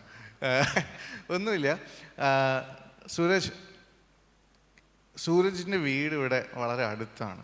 എനിക്ക് സൂരജുമായിട്ട് സൂരജിൻ്റെ ഫോട്ടോയൊക്കെ വെച്ച് ഞങ്ങൾ ഇവൻറ്റ് അനൗൺസ് ചെയ്ത് കഴിഞ്ഞിട്ട് ഒരുപാട് കഴിഞ്ഞതിന് ശേഷമാണ് സൂരജുമായിട്ട് ഞാൻ സംസാരിക്കുന്നത്. അപ്പോൾ എനിക്ക് അത്രയും നല്ല ഉറപ്പ് സൂരജ് വരുമെന്ന് തോന്നി. ഞാൻ സൂരജിനെ എക്സ്പ്ലേ ഫൗണ്ടർ എന്നൊക്കെ പറയുന്നത് സന്തോഷ് സാറാണ് എനിക്ക് കണക്ട് ചെയ്ത് തന്നത്. പക്ഷേ സൂരജുമായിട്ട് ആദ്യം ഞാൻ സംസാരിച്ചപ്പോഴത്തേക്കും പെട്ടെന്ന് ബ്രോ എവിടെയുണ്ട് ആ ഒരു ലെവലിലാണ് സൂരജ് സംസാരിക്കുന്നതല്ല. എന്നോട് സൂരജ് പറഞ്ഞ വളരെ ഏറ്റവും വലിയ, സത്യം പറഞ്ഞു കഴിഞ്ഞാൽ സന്തോഷം തോന്നിയ ഒരു വലിയ ഫാക്ടർ, ഇന്ന് ഞങ്ങൾ ഏറ്റവും കൂടുതൽ ആസ് ഓർഗനൈസേഴ്സ് ഞങ്ങളിവിടെ ഏറ്റവും കൂടുതൽ വിഷമിക്കുന്ന ഒരു കാര്യം എന്ന് പറയുന്നത് നമുക്ക് ഏകദേശം 1508 പേർ ഈ ഇവൻറ്റിന് രജിസ്റ്റർ ചെയ്തിട്ടുള്ളതിൽ ഒരു മേ ബി ഒരു 20% might have turned up. Different കാരണങ്ങളുണ്ട് അതിന്. പക്ഷേ എന്നെ ഏറ്റവും കൂടുതൽ ഈ ഒരു ജേർണിയിൽ, എസ്പെഷ്യലി ഈ ഒരു ഇവൻറ്റ് നടത്താനുള്ള ഈ ഒരു ജേർണിയിൽ സപ്പോർട്ട് ചെയ്തത് ഈ നാട്ടിലെ ഓൺട്രപ്രണേഴ്സാണ്, including Raghu sir, Harindran sir, Narayanan sir and of course Vipin സാറൊക്കെ ഈ ഒരു ഇത്രയും ദൂരത്ത് ഈ ഒരു സമയത്ത് വരാനായിട്ട് അവർ കാണിച്ച മനസ്സ് തന്നെയാണ് ആ ഇവൻറ്റിൻ്റെ സക്സസ് എന്ന് പറയുന്നത്. ഞാൻ പറയാൻ വന്ന കാര്യം, സൂരജ് ഇവിടെ വളരെ അടുത്താണ് താമസിക്കുന്നത്. ഇത്രയും അടുത്തൊരു ഏഞ്ചൽ ഇൻവെസ്റ്റർ ഉണ്ട് എന്നുള്ള കാര്യം എനിക്കറിയില്ലായിരുന്നു. That's number 1. Number 2, when he was really amazed, അല്ലേ, എൻ്റെ നാട്ടിൽ ഇങ്ങനെ ഒരു പരിപാടി നടക്കുന്നു എന്നുള്ളത് പുള്ളി എൻ്റെ നാട്ടിൽ ഇങ്ങനെയൊക്കെ നടക്കുമോ എന്നുള്ളത് തോന്നിപ്പോയി. സാധാരണ ചെന്നൈയിലും കൊച്ചിയിലും ഒക്കെയാണ് നടക്കുന്നതെന്നുള്ളത്. മൂന്നാമത്തെ കാര്യം ഞാൻ സൂരജിനോട് സംസാരിച്ചപ്പോഴാണ് മനസ്സിലായത്, സൂരജ് ഈസ് ആൻ ആക്റ്റീവ് ഒരു ഏഞ്ചൽ ഇൻവെസ്റ്ററാണ്. He had invested in startups in Hyderabad. ഒരു EV സ്റ്റാർട്ടപ്പിലൊക്കെ പുള്ളി കാശൊക്കെ കൊണ്ടിട്ടിട്ടുണ്ട്. അതൊക്കെ വളരെ നല്ല രീതിയിൽ വരട്ടെ. കാരണം ഞാനിത് പറയാൻ കാരണം, നിങ്ങൾ അവിടെ ഒരു സാധനം കണ്ടായിരുന്നു, ഞാൻ ഓപ്പണിംഗ് നോട്ടിൽ പറയാൻ വെച്ചിരുന്നതാണ്. അതെന്താണെന്ന് മനസ്സിലായോ? ജാമ്പയ്ക്ക. എന്തിനാ ജാമ്പയ്ക്ക അവിടെ അതിനകത്ത് അങ്ങനെ വെച്ചേക്കുന്നതെന്നറിയോ? ഒരു ക്യൂ മാനേജറൊക്കെ ഇട്ടിട്ട് ഡോൺ ടച്ച്, തൊട്ട് പോകരുത് എന്ന് എഴുതി വെച്ചേക്കുന്നതിൻ്റെ ഒരു പുറകിലുള്ള സ്റ്റോറിയുണ്ട്. എനിക്ക് കുറച്ച് പേർക്കൊക്കെ അറിയാമെന്ന് തോന്നുന്നു. ഞങ്ങൾ ഈ പ്രോഗ്രാം ശരിക്കും പ്ലാൻ ചെയ്തത്, ഞാൻ 2 മിനിറ്റ് എടുക്കുവാണ്, ഞങ്ങൾ ഈ പ്രോഗ്രാം ശരിക്കും പ്ലാൻ ചെയ്തത് ഇവിടെയല്ല, തൊട്ടപ്പുറത്ത് ലക്സ് ഗോൾഡൻ ലക്സ് എന്ന് പറഞ്ഞിട്ടൊരു വെന്യൂ ഉണ്ട്. എൻ്റെ അറിവിൽ കേരളത്തിലെ ഏറ്റവും വലിയ ഫെസിലിറ്റിയാണത്. നിങ്ങൾ ഇവിടുന്ന് പോകുന്നതിന് മുന്നേ ദയവ് ചെയ്ത് ആ സ്പേസിനകത്തോട്ടൊന്ന് കയറണം. കാരണം വേറൊന്നുമല്ല, 3000 പേരെ എങ്ങനെ ഉൾക്കൊള്ളാൻ പറ്റുന്നൊരു സ്പേസ് അവിടെ ചെയ്യാൻ എന്നുള്ള രീതിയിലാണ് ചെയ്തേക്കുന്നത്. Because of different reasons we had to cut it short. അങ്ങനെ വന്ന സമയത്ത് ഞങ്ങൾ ഇവിടെ ആദ്യം പ്ലാൻ ചെയ്തിരുന്നത്, അത് ഈ അടുത്താണ് സൈറ്റിൽ നിന്ന് മാറ്റിയത്, we are planning to give all of you guys authentic Thiruvananthapuram ഊണ്. Okay, was not a sadya. ആദർശിനൊക്കെ പറ്റി ഞങ്ങൾ ആദർശൊക്കെ ആയിട്ട് ഒരുപാട് സംസാരിച്ചിട്ടുണ്ടായിരുന്നു. Is a founder of Compass now. അപ്പോൾ ഞങ്ങൾ ആ തിരുവനന്തപുരത്തെ ഓതൻറ്റിക് ആയിട്ടുള്ള ഊണ് പ്ലാൻ ചെയ്തതിൽ ദിബിൻ ചേട്ടനുണ്ട്. ദിബിൻ ചേട്ടനാണ് ചെയ്തേക്കുന്നത്. അപ്പോൾ ഞാൻ ദിബിൻ ചേട്ടനോട് പറഞ്ഞു, ചേട്ടാ എൻ്റെ ഐഡിയ ഇതാണ്, പഴയ നാടൻ കറികൾ എന്ന് പറഞ്ഞു. അപ്പോൾ പുള്ളി ചേട്ടാ അത് കൊള്ളാം, നമുക്കൊരു കാര്യം ചെയ്യാം, നമുക്ക് ചാമ്പയ്ക്ക് അച്ചാർ കൊടുക്കാം എന്ന് പറഞ്ഞു. ഞാൻ പറഞ്ഞു നല്ലൊരു സാധനമാണ്, നമ്മൾ മാങ്ങ നാരങ്ങ പരിപാടികളൊക്കെ കണ്ടിട്ടുണ്ട്, ചാമ്പയ്ക്ക് അച്ചാറൊന്നും പെട്ടെന്ന് കണ്ടില്ല. എൻ്റെ വീട്ടിൽ ചാമ്പയ്ക്കയുണ്ട്, അതുകൊണ്ട് അമ്മയൊക്കെ എപ്പോഴും ഇടാറുണ്ട്, ഞാൻ കഴിക്കാറുമുണ്ട്. ഞാൻ പറഞ്ഞു ഓക്കെ ഫൈൻ, അപ്പോൾ നമുക്കിത് ഇവിടെ കിട്ടുമല്ലോ എന്ന് പറഞ്ഞു. എവിടെ കിട്ടും?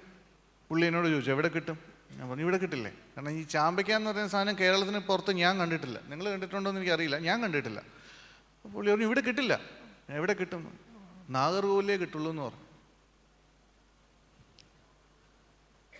അവനവൻ്റെ മുറ്റത്തുണ്ടായിരുന്ന ചാമ്പയ്ക്ക പറിക്കാനായിട്ട് ഇനി അതിനും, തമിഴ്നാട്ടിൽ ഒരുപാട് പേരിപ്പുണ്ട്, തമിഴ് പ്രണറും എക്കോസിസ്റ്റം പാർട്ട്നേഴ്സാണ്, ഇനി അതിനും എൻ്റെ തമിഴ് സുഹൃത്തുക്കളുടെ അടുത്ത് പോകണം എന്നുള്ളതിലെ അഗാധമായ എന്താ പറയുക, എൻ്റെ പേഴ്സണൽ ഈഗോ എന്നെ വല്ലാതെ ഹേർട്ട് ചെയ്തു. ഞാൻ അനൂപ് സാറിനോട് ഇൻവൈറ്റ് ആണ്, കേരള സ്റ്റാർട്ടപ്പ് മിഷൻ അനൂപ് സാറിനോട് ഞാൻ പറഞ്ഞതാണ്, സാർ തിരുവനന്തപുരത്ത് തിരുവനന്തപുരം ഒരു കോർപ്പറേഷനാണ്, ഒരു കോർപ്പറേഷനായിട്ട് അംഗീകരിക്കണമെങ്കിൽ മിനിമം 10 ലക്ഷം ആൾക്കാർ വേണം അല്ലേ? ഈ 10 ലക്ഷം ആൾക്കാർക്ക് കൊടുക്കാനായിട്ടുള്ള ചാമ്പയ്ക്ക് അച്ചാർ നമുക്ക് ഉണ്ടാക്കാൻ പറ്റുമോ പച്ചാളം എന്ന ഒരു ലെവലിലേക്ക് ഞങ്ങൾ ടോക്ക് കൊണ്ടുപോയി. ഞാൻ പറയാൻ ഉദ്ദേശിച്ചത് ഇത്രയേ ഉള്ളൂ, തിരുവനന്തപുരത്തെ 10 ലക്ഷം പേർക്ക് കൊടുക്കാനായിട്ടുള്ള ചാമ്പയ്ക്ക് അച്ചാർ ഉണ്ടാക്കാൻ ഒരു സ്റ്റാർട്ടപ്പ് വന്നു കഴിഞ്ഞാൽ ഞങ്ങൾ അവരെ ഏറ്റവും നല്ല രീതിയിൽ സപ്പോർട്ട് ചെയ്യും.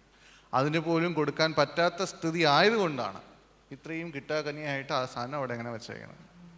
Okay, that's number 1. നമ്പർ 2, ഞങ്ങളൊരു സൈക്കിള് പ്ലാൻ ചെയ്തിരുന്നു.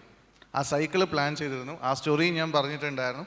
എൻ്റെ വളരെ വലിയൊരു ആഗ്രഹമായിരുന്നു ഒരു സൈക്കിൾ വേണമെന്നുള്ളത്. ഞാൻ അച്ഛനും അമ്മയായിട്ടൊക്കെ ആയിട്ട് ഒരുപാട് അടിയും പിടിയും ഗുസ്തിയൊക്കെ ഉണ്ടാക്കിയിട്ടുണ്ട്. അവസാനം സൈക്കിൾ കിട്ടി. എൻ്റെ കഥയൊന്നും ചോദിക്കരുത്. അപ്പോൾ സൈക്കിൾ കിട്ടി. എൻ്റെ ചോദ്യം ഇതാണ്, എനിക്കൊരു സൈക്കിൾ വേണം, അത് നിങ്ങൾ തരണം.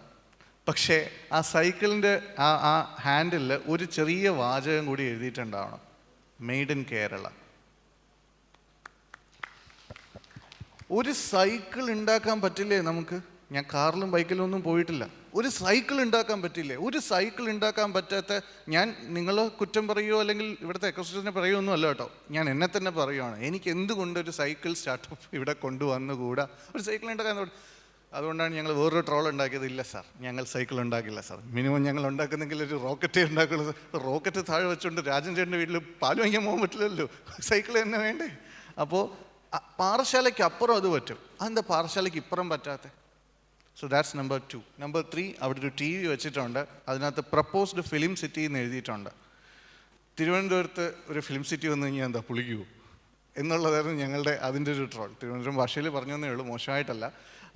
ഇവിടെ ജനിച്ചു പോയ ഒരുപാട് മഹാരഥന്മാരായിട്ടുള്ള ഒത്തിരി പേരുണ്ട്. അതാണ് രാവിലെ രഘുവേന്ദ്രൻ സാറും പറഞ്ഞത്.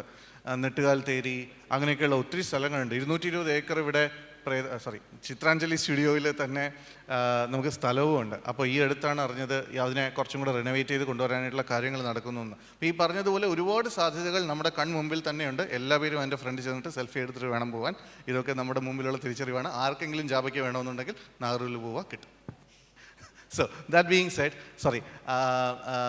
സൂരജ്, കേരളത്തിലെ നമ്മുടെ തിരുവനന്തപുരത്തെ സ്റ്റാർട്ടപ്പുകളിൽ എത്ര സ്റ്റാർട്ടപ്പുകളിലാണ്, എന്തെങ്കിലും സ്റ്റാർട്ടപ്പുകളിൽ സൂരജ് ഇൻവെസ്റ്റ് ചെയ്തിട്ടുണ്ടോ, പ്ലാൻ ഉണ്ടോ?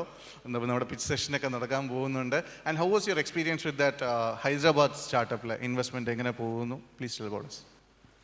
ഓക്കെ, ആക്ച്വലി കറൻ്റ്ലി ഞാൻ ട്രിവാൻഡ്രം ബേസ് ചെയ്തിട്ട് 2 സ്റ്റാർട്ടപ്സിൽ ഇൻവെസ്റ്റ് ചെയ്തിട്ടുള്ളൂ. One is an eco-tourism startup, and പേര് പറയാൻ ആഗ്രഹപ്പെടുന്നില്ല. Another one is a edutech startup. They filed bankruptcy. So അങ്ങനെ ഒരു സ്റ്റോറി അപ്പുറം നടക്കുന്നുണ്ട്. ഓൾസോ സോ ഇപ്പോൾ ട്രിവാൻഡ്രത്തെ ബിസിനസ്സുകൾ നോക്കുകയാണെങ്കിൽ ബേസിക്കലി നമ്മളൊക്കെ ട്രഡീഷണൽ ബിസിനസ് ചെയ്ത് വളർന്നു വരുന്ന ആൾക്കാരാണ്. ഏറ്റവും കൂടുതൽ ട്രഡീഷണൽ ബിസിനസ്സുകളുള്ള ഒരു ജില്ലകളിൽ ഒന്നാണ് ട്രിവാൻഡ്രം എന്ന് പറയുന്നത്. അപ്പോൾ ഇവിടെ ഒരുപാട് നല്ല ഫൗണ്ടേഴ്സ് ഉണ്ട്, ഒരുപാട് നല്ല ഐഡിയാസ് ഉണ്ട്. ബട്ട് പലരും മാർക്കറ്റിനകത്തോട്ട് ഇറങ്ങണം അല്ലെങ്കിൽ എങ്ങനെ ഇറങ്ങണമെന്നുള്ള കാര്യത്തിൽ ഒരു പ്രത്യേകിച്ച് വലിയ ഐഡിയ ഒന്നും ഇല്ലാത്ത ആൾക്കാരാണ്. ഇപ്പോൾ സാറിനോട് ചോദിച്ചാൽ വിപിൻ സാറിനോട് ചോദിച്ചാൽ അറിയാം, നമ്മുടെ ട്രിവാൻഡ്രം ടെക്നോ പാർക്കിനകത്ത് തന്നെ എല്ലാ പ്രോഡക്റ്റും ബിൽഡ് ചെയ്ത് കംപ്ലീറ്റ് ആക്കിയിട്ട് എങ്ങനെ മാർക്കറ്റിനകത്ത് ഇറങ്ങണമെന്ന് അറിഞ്ഞുകൂടാത്ത മിനിമം ഒരു 10 കമ്പനീസെങ്കിലും ഉണ്ട്. എങ്ങനെ അത് മാർക്കറ്റ് ചെയ്യണം അല്ലെങ്കിൽ എങ്ങനെ അവരുടെ ഐഡിയൽ കസ്റ്റമേഴ്സിനെ ഫൈൻഡ് ചെയ്യണമെന്ന് അറിഞ്ഞുകൂടാത്ത മിനിമം ഒരു 10 സ്റ്റാർട്ടപ്പെങ്കിലും അതിനകത്ത് ഉണ്ടാവും. ഞാൻ ഒരുപാട് സ്റ്റാർട്ടപ്സിനോട് നേരിട്ട് സംസാരിച്ചിട്ടുണ്ട്. ഇപ്പോൾ ഓൺ ഡെയിലി ബേസിസിൽ നോക്കുകയാണെന്നുണ്ടെങ്കിൽ I will meet 2-3 founders daily. അപ്പോൾ എല്ലാവരുടെയും ഐഡിയാസ് നല്ലതാണ്. ബട്ട് അവിടെ ലേക്ക് ചെയ്യുന്ന എന്താണെന്ന് വെച്ച് കഴിഞ്ഞാൽ മാർക്കറ്റിംഗ് പാർട്ട് ഒരു ലേക്കാണ്. Plus they need a push. മാർക്കറ്റിനകത്ത് ഇറങ്ങണം അല്ലെങ്കിൽ എന്തെങ്കിലും റവല്യൂഷൻ അല്ലെങ്കിൽ എന്തെങ്കിലും വെറൈറ്റി ആയിട്ട് ചെയ്യണം എന്നുള്ള ഒരു പുഷ് വളരെ കുറവാണ്. അത് പല റീസൺസ് ഉണ്ടാവും. ഇപ്പോൾ എൻ്റെ ഫാമിലി നോക്കുകയാണെന്നുണ്ടെങ്കിൽ എൻ്റെ ഫാമിലിയിൽ എല്ലാവരും ഗവൺമെൻറ് ജോലി ചെയ്യുന്ന ആൾക്കാരാണ്. ഇപ്പോൾ ഫാമിലിയിൽ ആരും ബിസിനസ് ചെയ്യുന്ന ആൾക്കാരല്ല. I'm the first gen entrepreneur എൻ്റെ ഫാമിലിയിലെ. അപ്പോൾ അങ്ങനെ വരുന്ന സമയത്ത് ഒബിയസ്ലി അൺസർട്ടണിറ്റീസ് ആർ ദെയർ. ഇപ്പോൾ ഏതൊരു പേരൻ്റ് ആയാലും അവരുടെ മക്കളുടെ ഭാവിയാണല്ലോ അവരുടെ മെയിൻ കൺസേൺ എന്ന് പറയുന്നത്. അപ്പോൾ ഞങ്ങൾ ഇവിടെ ട്രിവാൻഡ്രത്തുള്ള ഒരാൾ പോയിട്ട് എൻ്റർപ്രണർ ആവണം, ബിസിനസ് ചെയ്യണം എന്ന് പറഞ്ഞു കഴിഞ്ഞാൽ ഓസോ ബേസിക്കലി യു ആർ അൺഎംപ്ലോയിഡ് എന്നുള്ള ഒരു കോൺസെപ്റ്റാണ് ഇവിടെ. ബട്ട് അങ്ങനെയല്ല. നമ്മൾ ഒരു പ്രോപ്പർ പ്ലാൻ അല്ലെങ്കിൽ ഒരു പ്രോപ്പർ ഐഡിയ കൊണ്ട് എക്സിക്യൂട്ട് ചെയ്യാൻ റെഡിയാണെന്നുണ്ടെങ്കിൽ ഒബിയസ്ലി ഒരുപാട് ഓപ്പർച്യൂണിറ്റീസ് ആർ ദെയർ. പിന്നെ Hyderabad startup, again I'm not revealing the name on the stage. It's going good. എൻ്റെ ഡീൽസ് കംപ്ലീറ്റ് ആയിട്ടൊരു 3 months ആയിട്ടുള്ളൂ. ഈ വർഷത്തെ എൻ്റെ സെക്കൻഡ് ഇൻവെസ്റ്റ്മെൻ്റ് ആണ്. അപ്പോൾ I hope it will going good. പിന്നെ സൂരജിൻ്റെ അടുത്ത ഏറ്റവും മികച്ചൊരു ഇൻവെസ്റ്റ്മെൻറ്റ് കേരളത്തിൽ നിന്ന് ഒരു ബൈസൈക്കിൾ കമ്പനിയിലാകട്ടെ എന്ന് ഞാൻ ആഗ്രഹിക്കുന്നു. Sir, over to you the same question please. Okay, so as an angel investor ഞാനും ഈ പറഞ്ഞ മാതിരി കുറച്ചധികം കമ്പനികളിലൊക്കെ ഇൻവെസ്റ്റ് ചെയ്തു. എനിക്ക് തോന്നുന്നത് കേരളത്തിന് പുറത്ത് ഇൻവെസ്റ്റ് ചെയ്തത് ഒരെണ്ണമാണ്. അത് കഴിഞ്ഞ വർഷം തന്നെ ബാങ്ക്രപ്റ്റായി. പിന്നെ കണ്ടിന്യൂ ചെയ്യുന്നതെല്ലാം കേരളത്തിലുള്ളതാണ്. കേരളത്തിലുള്ളതും ഒരെണ്ണം പൊളിഞ്ഞു. ഒരു 2-3 എണ്ണം വലിയ കുഴപ്പമില്ലാതൊക്കെ പോകുന്നുണ്ട്. ഞാൻ 1-2 കാര്യങ്ങൾ കൂടി പറയാനുണ്ട്. കേരളത്തിൻ്റെ കാര്യം കൂടി പറഞ്ഞുകൊണ്ടാണ്. അപ്പോൾ അച്യുത് ഈ ട്രിവാൻഡ്രത്തുനിന്ന് വന്നവരും അടുത്തുള്ളവരെയൊക്കെ കുറച്ച് നല്ലൊരു ഹൈപ്പ് കൊടുത്തു. ഞാൻ എറണാകുളത്തു നിന്നാണ് വരുന്നത്. പിന്നെ ഓവറോൾ ഇത്രയും ദൂരം സഞ്ചരിച്ച് വന്നു. അപ്പോൾ ഒരു അഡ്വാൻറ്റേജ് ഞാൻ കണ്ടതെന്ന് വെച്ചാൽ ഈ റോഡ് ക്രോസ് ചെയ്ത് കഴിഞ്ഞാൽ തമിഴ്നാടാണ്. അപ്പോൾ ഞാൻ പറഞ്ഞു ഞാൻ അടുത്ത സംസ്ഥാനം കൂടി കണ്ടിട്ടേ പോകുന്നുള്ളൂ. സാറിൻ്റെ ആ എക്സാമ്പിൾ എനിക്ക് വളരെ ഇഷ്ടപ്പെട്ടു. ഒരു സ്റ്റാർട്ടപ്പ് ഇൻവെസ്റ്റർ എന്ന നിലയിൽ സാറ് പറഞ്ഞത് ബാങ്ക് എന്ന് പറഞ്ഞാൽ ഗേൾ ഫ്രണ്ട്, ഈ ലുക്ക് ലൈക്ക് താൽക്കാലികം അല്ലേ. ഏഞ്ചൽ ഇൻവെസ്റ്റർ അല്ലെങ്കിൽ ഒരു ഇൻവെസ്റ്റർ എന്ന് പറഞ്ഞാൽ partner. Okay, it can be either way. Okay, so അതൊരു റിയൽ എക്സാമ്പിൾ. പക്ഷേ ഒരു ബാങ്കർ അല്ലെങ്കിൽ ഒരു ഫിനാൻഷ്യൽ പെർസ്പെക്റ്റീവ് ഞാൻ നോക്കുകയാണെങ്കിൽ ഞാൻ സാധാരണ സ്റ്റാർട്ടപ്പുകളോട് പറയുന്ന ഒരു എക്സാമ്പിളാണ് we come as an investor. Okay, by the way ഞാൻ അച്യുത് പറഞ്ഞ മാതിരി ഇന്നും നാളെയും പ്ലാൻ ചെയ്തിട്ടുണ്ട്. അപ്പോൾ നാളെ my preference is to meet with all the startups because I have session today as well as we are going to sit for the pitch sessions later in the day. നാളെ one-to-one with founders ആണ് ഉദ്ദേശിക്കുന്നത്. അപ്പോൾ നല്ല ideas ഉള്ളവരൊക്കെ ആയിട്ട് സംസാരിക്കുക. അവർക്ക് potentially investment opportunities ഉണ്ടെങ്കിൽ അത് നോക്കാം. പിന്നെ ഈ പറഞ്ഞ മാതിരി ചില ഐഡിയാസ് നല്ലതായിരിക്കും, ഇംപ്ലിമെൻറ്റ് ചെയ്യാൻ പറ്റില്ല. ഇംപ്ലിമെൻറ്റ് ചെയ്തിട്ടുണ്ടാവും, മാർക്കറ്റ് ചെയ്യാൻ പറ്റില്ല. മാർക്കറ്റ് ചെയ്യാൻ പറ്റുന്നുണ്ടാവും, സ്കെയിലപ്പ് ചെയ്യാൻ പറ്റുന്നില്ല. ഇതിനൊക്കെ നമ്മൾ mentoring support. So that's another thing which the angel investment does. So we also give some mentoring support and connecting them to the right people so that they can take that idea to the next level. So ഇതിനൊക്കെ plan ചെയ്തിട്ടാണ് നാളെയും കൂടി ഉദ്ദേശിക്കുന്നത്. അപ്പോൾ തമിഴ്നാട് കാണുന്നുണ്ട്. പിന്നെ sir പറഞ്ഞതിൻ്റെ other side example ഞാൻ പറയാം. നമുക്ക് അവർ ചോദിക്കുന്നത് എപ്പോഴും സാറേ ഞങ്ങൾക്ക് ഏഞ്ചൽ ഇൻവെസ്റ്റ്മെൻറ്റ് കിട്ടണോ അതോ നമ്മൾ ബാങ്കിൽ പോകണോ? അപ്പം ബാങ്കിൽ പോകുന്നതിൻ്റെതായ ഒരു നോർമൽ പ്രൊസീജിയറൽ ചാലഞ്ചസിന് പുറമേ ഞാൻ പറയും, ഞാൻ ഗേൾ ഫ്രണ്ട് വൈഫ് എക്സാമ്പിൾ ഞാൻ ഇതുവരെ ഉപയോഗിച്ചിട്ടില്ല, ഇനി ഉപയോഗിക്കാം. പക്ഷേ നിങ്ങൾക്ക് ഒരു ലോട്ടറി കിട്ടിയെന്ന് വിചാരിക്കുക. നിങ്ങളിപ്പോൾ ഇൻവെസ്റ്റ് ചെയ്യുന്നു, കമ്പനി നടത്തുന്നു, എല്ലാം ചെയ്യുന്നതിൻ്റെ ഇടയിൽ നിങ്ങൾക്ക് ഒരു ലോട്ടറി കിട്ടി. ബാങ്കുകാരൻ ആണെങ്കിൽ എന്ത് പറയും? ആ ലോട്ടറി കിട്ടിയെന്ന് എൻ്റെ വായ്പ തിരിച്ചടച്ചിട്ട് നീ എന്ത് വേണമെങ്കിലും ചെയ്തു എന്ന് ചോദിക്കും. ഇൻവെസ്റ്റർ അടുത്ത് നിങ്ങൾ ആ ലോട്ടറി കിട്ടിയ പൈസ കൊണ്ടുവന്ന് ഇതാ എനിക്ക് ലോട്ടറി കിട്ടി എന്ന് പറഞ്ഞാൽ ഇൻവെസ്റ്റർ പറയും അത് നീ വെച്ചോ, എനിക്ക് തിരിച്ചടയ്ക്കാൻ വേണ്ടിയിട്ടുള്ള കാശല്ല ഞാൻ തന്നത്, എനിക്ക് വേണ്ടത് നിൻ്റെ വളർച്ച, സ്ഥാപനത്തിൻ്റെ വളർച്ച, പ്രോഡക്റ്റിൻ്റെ സ്കെയിലപ്പ്. ദാറ്റ് ഈസ് വൈ ഒരു സൈക്കിൾ പോരാ, നമുക്ക് ഒരുപാട് സൈക്കിൾ വേണം. So your product has to scale up, our company has to grow, investor will be with you for I would say life long of the company itself. അതാണ് പ്രായോഗികമായിട്ട് ബാങ്കും ഇൻവെസ്റ്ററും തമ്മിലുള്ളത്. Lottery കിട്ടിയാൽ നിങ്ങൾ തിരിച്ചടക്കേണ്ട, അത് നിങ്ങൾ വെച്ചോ, ഞങ്ങൾ നിങ്ങളുടെ കൂടെ ഉണ്ടാകും ഈ യാത്രയിൽ മുഴുവൻ. Okay, so with that, I am actually looking forward to talk to some good founders, ideas, entrepreneurs tomorrow. Okay, so thank you once again. Thank you so much. Santhosh സാറിൻ്റെ ഒരു കാര്യം കൂടി ഞാൻ പറയുന്നത്, സന്തോഷ് സാറിൻ്റെ വാട്സാപ്പ് സ്റ്റാറ്റസുകൾ നമ്മൾ സ്ഥിരം കാണുവാണെങ്കിൽ സാർ എനിക്കൊരിക്കലും റിലേറ്റ് ചെയ്യാൻ പറ്റില്ല സാറ് ഒരു ഇൻവെസ്റ്റർ ആണ് എന്ന്. കാരണം പുള്ളി വേർന്നുകൊണ്ടല്ല, സാർ വളരെ ഡൗൺ ടു എർത്ത് ആയിട്ട്, വളരെ എന്താ പറയുക, നമ്മുടെ സാധാരണക്കാരായിട്ട് ആൾക്കാർ പോകുന്ന രീതിയിൽ പോകുന്ന ഒരു മനുഷ്യനാണ് അദ്ദേഹം. അതിൽ നിന്ന് ഞാൻ മനസ്സിലാക്കിയത്, സാർ ഒരു ഫൗണ്ടർ എന്നുള്ള രീതിയിൽ ഞാൻ മനസ്സിലാക്കിയത്, ഞാൻ നാളെ അദ്ദേഹത്തിൻ്റെ അടുത്ത് സാർ ഇങ്ങനെ ഒരു പ്രശ്നമാണ്, ഇങ്ങനെ ഒരു സംഭവം എന്ന് പറയുമ്പോൾ ഹി ഹാസ് ദാറ്റ് ഇൻസൈറ്റ്സ്, ഇല്ല മോനെ ഇത് നടക്കത്തില്ല, ഇത് വർക്കൗട്ട് ആവില്ല. കാരണം അതൊരു ഗ്രൗണ്ട് റിയാലിറ്റിയിൽ നിന്നും പറയുന്നവർക്ക് മാത്രമേ മനസ്സിലാക്കാൻ പറ്റുള്ളൂ. നമ്മൾ സാധാരണ കാശ് പോയി ചോദിക്കാൻ എളുപ്പമാണ്, തരാനായിട്ട് ആൾക്കാരും ഉണ്ടാവും. പക്ഷേ ഇതെവിടെ ഇടണമെന്നും ഇതെവിടെ ഇടരുതെന്നും എങ്ങനെ പോകണമെന്നും എങ്ങനെ പോകരുതെന്നും പറഞ്ഞു തരുന്ന ഇൻവെസ്റ്റേഴ്സും കൂടി കിട്ടണം.